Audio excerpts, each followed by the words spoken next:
नमस्कार, मैं पेन वाजपेयी अपने यूट्यूब चैनल मेद पेन वाजपेयी पे आपका बहुत बहुत स्वागत करता हूं। अगर आप एसएससी एमटीएस 2020 टियर 2 का एग्ज़ाम देने जा रहे हैं जो कि आपका 8 मई को होने वाला है, तो एग्ज़ाम से पहले इस वीडियो को ज़रूर देख लीजिए, क्योंकि कुछ इंपॉर्टेंट पॉइंट्स जो कि आपको एग्ज़ाम देने से पहले आपको ध्यान रखने हैं, उनके बारे में आपको मैं यहाँ पर गाइड करने वाला हूँ। तो बस आप सभी से रिक्वेस्ट है कि अगर आप चाहते हैं कि आपको इस वीडियो से बेनिफिट हो तो इस वीडियो को पूरा अंत तक देखिए। मैं दावे के साथ कह सकता हूँ कि इससे आपको बहुत ज़्यादा बेनिफिट मिलेगा। तो किन किन चीज़ों का आपको ध्यान रखना है? सबसे पहली चीज़ तो ये है कि आप ये अपने दिमाग में आपने अभी तक सोच लिया होगा। देखिए यहाँ पे क्या है, जो 2020 का सिलेबस है उसमें सिर्फ आपको जो है या तो लेटर लिखना है या ऐसे लिखना है, लेकिन 2021 में ऐसा नहीं होगा, वहाँ पे दोनों आपको लिखने पड़ेंगे, ठीक है। लेकिन अभी 2020 तक जो सिलेबस है आपका वो ये है कि आपका या तो आपको लेटर लिखना है या तो आपको क्या लिखना है, ऐसे लिखना है, ठीक है। तो आपने जिसकी भी प्रैक्टिस की हो आप उसी पे अपना फोकस रहिए। आपने उम्मीद करता हूँ कि दोनों की प्रैक्टिस की होगी और जो आपको बेटर लगे वो आपको करना। आपको टोटल जो टॉपिक मिलेंगे वो 10 मिलेंगे। 5 आपको लेटर मिलेंगे, 5 ऐसे मिलेंगे, सिंपल ही आएंगे। जो ऐसे में जो टॉपिक मिलेगा आपको वो बहुत ज़्यादा डिफिकल्ट नहीं आएगा, कॉमन टॉपिक ही पूछा जाएगा। जैसे होली पे आ गया, दीपावली पे आ गया, आपकी हॉबीज़ पे आ गया, स्वच्छ भारत अभियान पे आ गया, तो सिंपली आपका आएगा। लेटर आपको 5 मिलेंगे, तो 5 और 5 टोटल 10 में से आपको सिर्फ एक क्वेश्चन का आंसर करना है। तो पहले आप डिसाइड कर लो, आप जब भी आपको पेपर मिले तो तुरंत ऐसा नहीं करना है कि तुरंत लेके आप तुरंत लिखना आप स्टार्ट कर दो। पहले आप देखो कि जो भी आपको टॉपिक मिले हैं उनमें सबसे बेस्ट आप किस पे कर सकते हो, तो पहले उसे डिसाइड करो।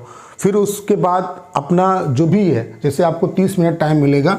अगर आप नॉर्मल कैंडिडेट हैं तो 30 मिनट आपके लिए बहुत है, आपके पास बहुत है। अगर आप लेटर लिख रहे हो तो 150 वर्ड्स में आपको लिखना है, ऐसे अगर लिख रहे हो तो 250 वर्ड्स में आपको लिखना है, ठीक है।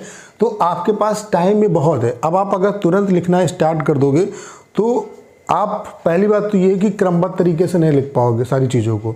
पहले अपना रोड मैप बनाओ। पहले आपको क्या करना है, चाहे लेटर लिखना है या ऐसे लिखना है, पहले अपने दिमाग में 5 मिनट आप जो है ये सोचने पे लगाओ कि आपको किस तरीके से चीज़ों को डालना है। रोड मैप बनाइए कि मुझे जैसे ऐसे लिखना है तो इंट्रोडक्शन में मुझे क्या डालना है, मेन बॉडी में क्या डालना है, कंक्लूजन में क्या डालना है। इसी तरीके से लेटर अगर लिख रहे हो तो देखो रिसीवर का एड्रेस क्या दिया हुआ है, नहीं दिया हुआ है तो किस तरीके से लिखना है, या राइटर का एड्रेस क्या दिया हुआ है, सब्जेक्ट क्या है, उसके अलावा कंटेंट बीच में जो बॉडी यूज़ करेंगे वो क्या लिखेंगे। क्योंकि जैसे अब 150 शब्दों में लिखना है तो नॉर्मली अगर छुट्टी पे लिखना है आपको तो वहाँ पे कुछ ना कुछ तो सोचना पड़ेगा।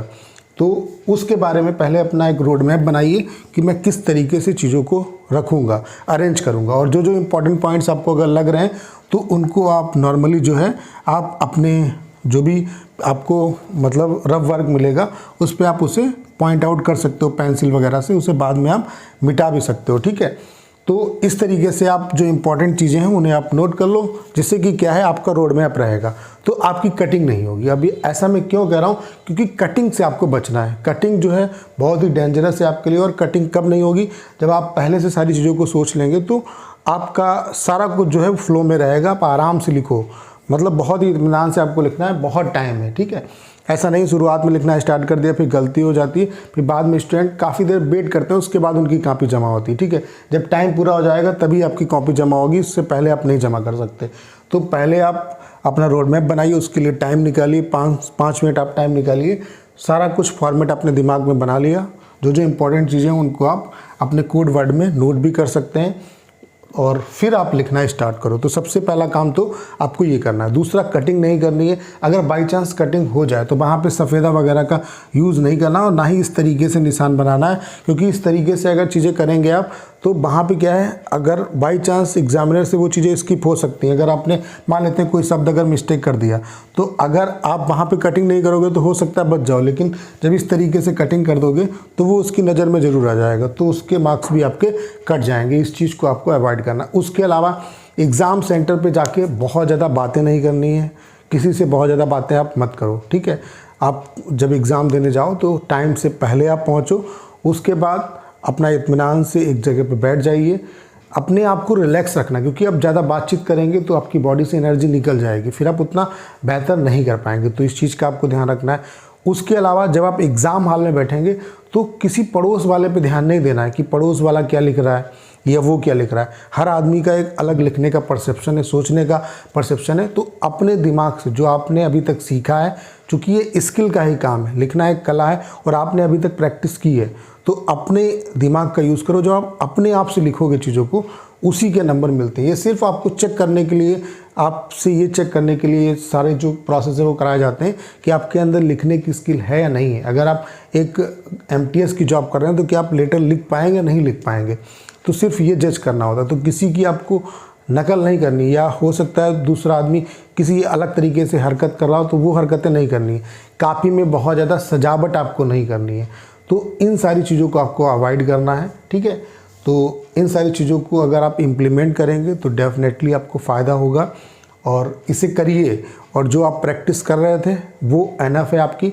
अभी से आप बहुत ज़्यादा, आपको प्रेशर नहीं लेना है कि एग्ज़ाम है तो दिन रात आप सिर्फ उसी की प्रैक्टिस कर रहे हो, ऐसा कुछ भी नहीं। अगर 1 घंटे आप टाइम दे रहे हो तो एनफ है। बस नॉर्मली कुछ है ही नहीं, लेटर में सिर्फ आपको फॉर्मेट पे काम करना है। ऐसे आप लिख रहे थे तो बस आप उसकी प्रैक्टिस करते रहो, सिर्फ लिखने की आपको प्रैक्टिस करनी है बस।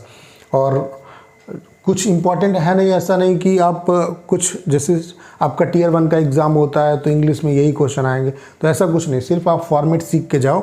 तो बस ये सोच के जाओ दिमाग में कि जो भी मुझे मिलेगा मैं अपना बेस्ट वहाँ पे करके आऊँगा, बस इस सोच के साथ आपको जाना है। तो उम्मीद करता हूँ कि अगर आपने इस वीडियो को अंत तक देखा होगा तो सारी बातें आप अच्छे तरीके से समझ पाए होंगे। आप अपना 100% दीजिए Tier 2 में, अच्छे आपके मार्क्स आएँ। यहाँ पे चूँकि क्वालिफाइंग होता है, लेकिन मार्क्स की भी वहाँ पे नीड होती है। जब Tier 1 के मार्क्स सेम होते हैं तो Tier 2 के मार्क्स के बेसिस पे भी सिलेक्शन होता है। तो आप अच्छा करिए, आपको मेरी तरफ से ऑल द बेस्ट सभी को। और आपका Tier 2 का जब एग्ज़ाम हो जाए तो कमेंट करके ज़रूर बताइए कि एग्ज़ाम कैसा गया। Thank you and all the best for your exam.